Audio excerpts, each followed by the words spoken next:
When Sarah told me that marriage was holding her back, I stood frozen in disbelief.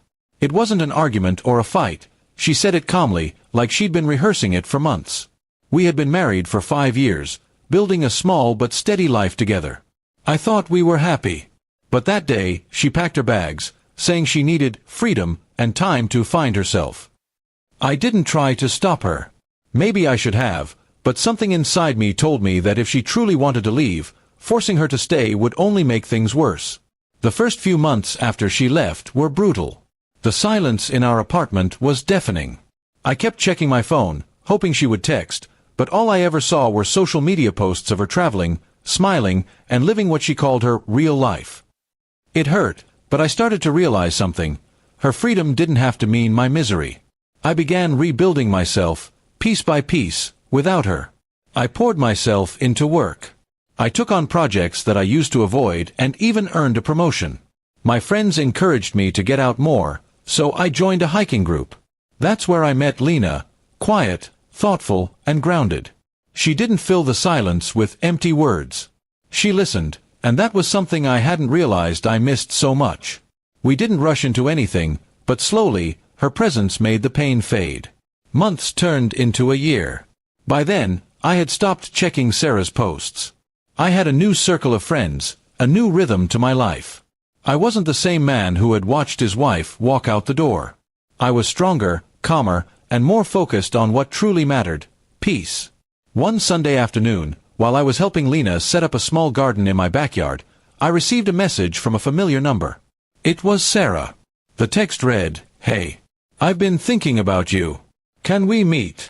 My heart didn't race like I thought it would. I simply stared at the message for a moment, then placed my phone down and continued planting.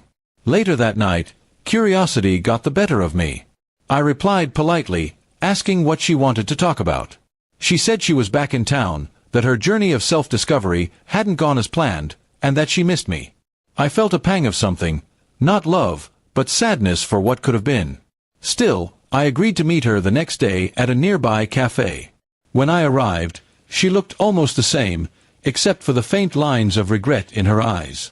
She smiled nervously, as if unsure of what to say. "You look different," she said finally. I nodded. "So do you." There was a long pause before she confessed. "I made a mistake leaving you. I thought freedom meant being alone, but it just made me realize what I lost."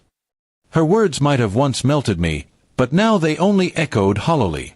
I told her I was glad she found clarity, but that my life had changed too. "There's someone in my life now," I said gently. Her face fell, the smile fading into disbelief. "You moved on," she whispered, like the idea was impossible. I nodded. "It took time, but yes. I learned to be happy again."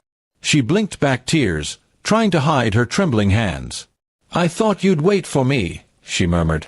"I thought you'd understand I just needed time." I sighed. I did wait, for months. But I realized waiting for someone who walked away wasn't love. It was self-punishment. We talked for a while longer, mostly about the past.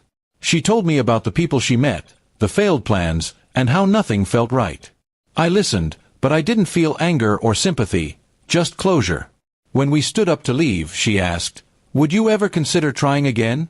I looked at her, remembering the man I was when she left, broken, uncertain, desperate for her approval. That man no longer existed. "No," I said quietly. "You left because you thought I held you back. Maybe I did then, but I've grown since. And now, I think going back would only hold me back." She nodded slowly, tears filling her eyes. "I understand," she whispered. As she walked away, I watched her go, realizing that this was the real goodbye, the one we never had a year ago. It wasn't bitter or dramatic, it was peaceful, like two pages turning in different directions.